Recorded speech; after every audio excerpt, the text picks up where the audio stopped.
உத்தரப்பிரதேச மாநிலம் கான்பூரில் கடந்த மாதம் 4ஆம் தேதி நடைபெற்ற மிலாது விழாவில் இஸ்லாமியர்களின் இறை தூதர் முகமது நபியை முன்னிறுத்தி ஐ லவ் முகமது என்ற பதாகை வைக்கப்பட்டிருந்தது. இதனை எதிர்த்து சங் பரிவார குழுக்கள் பிரச்சினை ஏற்படுத்தி பதற்றமான சூழ்நிலையை உருவாக்கியதாக கூறப்படுகிறது. இதனைத் தொடர்ந்து அங்கு கலந்து கொண்ட 3000க்கும் மேற்பட்ட இஸ்லாமிய சமூகத்தினருக்கு எதிராக வழக்குகள் பதிவு செய்யப்பட்டு 72 பேர் ஜாமீன் மறுக்கப்பட்டு கைது செய்யப்பட்டனர். இந்த நடவடிக்கைக்கு எதிராக திருப்பூரில் அனைத்து இஸ்லாமிய ஜமாத் கூட்டமைப்பு சார்பில் அமைதி போராட்டம் இன்று காங்கயம் சாலையில் உள்ள சிடிசி டிப்போ அருகில் நடைபெற்றது. போராட்டத்தை அனைத்து இஸ்லாமிய ஜமாத் கூட்டமைப்பின் பொதுச் செயலாளர் அகமது பைசல் தலைமையில் நடத்தினார். போராட்டத்தில் கலந்து கொண்டவர்கள் அரசியலமைப்பு சட்டம் வழங்கிய மத சுதந்திரத்தை மீறும் வகையில் ஆட்சியாளர்கள் செயல்படுவது கண்டிக்கத்தக்கது என்றும் கான்பூர் சம்பவத்தில் உண்மையான குற்றவாளிகளை கைது செய்து நிராபராதிகளை விடுதலை செய்ய வேண்டும் என்றும் கோரிக்கை வைத்தனர். மேலும் உச்சநீதிமன்றம் தாமாக முன்வந்து இந்த சம்பவத்தை கண்டிக்க வேண்டும் எனவும் கான்பூரில் கைது செய்யப்பட்ட 72 இஸ்லாமியர்கள் விடுவிக்கப்பட வேண்டும் எனவும் வலியுறுத்தினர். இந்த அமைதி போராட்டத்தின் கூட்டமைப்பின் தலைவர் கலீல், ஆலோசகர் முகமது யாசர், மனிதநேய மக்கள் கட்சி மாவட்ட தலைவர் நசருதீன், தமுமுக மாவட்ட செயலாளர் அப்பாஸ், எஸ்டிபிஐ கட்சி பொறுப்பாளர் வஹாப் மற்றும் முகமது காசிம், அபுதாகிர் உள்ளிட்டோர் கலந்து கொண்டனர்.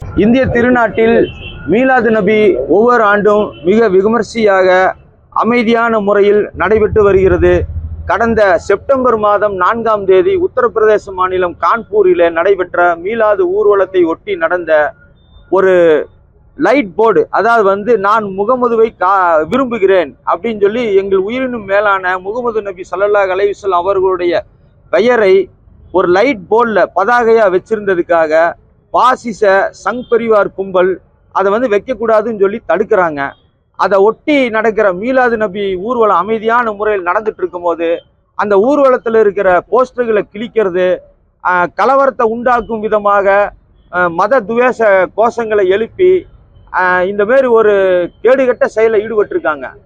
இதை கண்டிக்கிற விதமாக பார்த்தீங்கன்னா எந்த விதமான கைது நடவடிக்கை இல்லாமல் பாதிக்கப்பட்ட மக்கள் மீது 3000க்கும் மேற்பட்ட வழக்குகளை உத்தரப்பிரதேச அரசு போட்டிருக்குது. அதுலேயும் 72 பேர் பிணையில் வர முடியாத வழக்குகளில் பிணையப்பட்டு பொய்யான ஒரு வழக்குகளை போட்டு அவங்கள சிறைக்கு ஆளாக்கி இருக்கிறாங்க. அதே நேரத்தில் பார்த்தீங்கன்னா பாதிக்கப்பட்ட மக்களுக்கு ஆதரவளிக்காமல் அவங்களோட வீடுகள், கடைகள், வணிக நிறுவனங்களை புல்டோசரை வச்சு இடித்து ரொம்ப பாதிப்புக்குள்ளாயிருக்கிறாங்க. இது என்னன்னா இந்திய அரசியலமைப்பு சட்டம் வழங்கி இருக்கிற பிரிவு 19 to 26 மத சுதந்திரத்திற்கு அடிப்படை கொள்கைகளுக்கு எதிரானது என்பதை இந்த கூட்டமைப்பு வன்மையாக கண்டிக்கிறது. அதே நேரத்தில் பார்த்தீங்கன்னா இது சம்பந்தமா மத்திய அரசு எந்த விதமான நடவடிக்கையும் எடுக்காம மௌனம் காத்து வருகிறது. இதுக்கு உச்ச நீதிமன்றம் தாமாக முன் இந்த கலவரங்கள் எந்தெந்த மாநிலங்களில் பரவி இருக்குதோ அதையெல்லாம் தடுக்கிறது மட்டும் இல்லாம அதுக்குண்டான யார் உண்மையான குற்றவாளிகளோ அவங்கள கண்டிப்பா தண்டனை வழங்க கொடுக்கவும், இடிச்ச நிறுவனங்கள் போன்ற கட்டிடங்களுக்கு நிவாரணம் வழங்கவும், எப்பவுமே அமைதியான முறையில் நடக்கிற இந்த மாரி ஒரு போராட்டங்களுக்கு பாதுகாப்பு வழங்குறதுக்கும் அந்த மாநில அரசுகளுக்கு வலியுறுத்த வேண்டும்.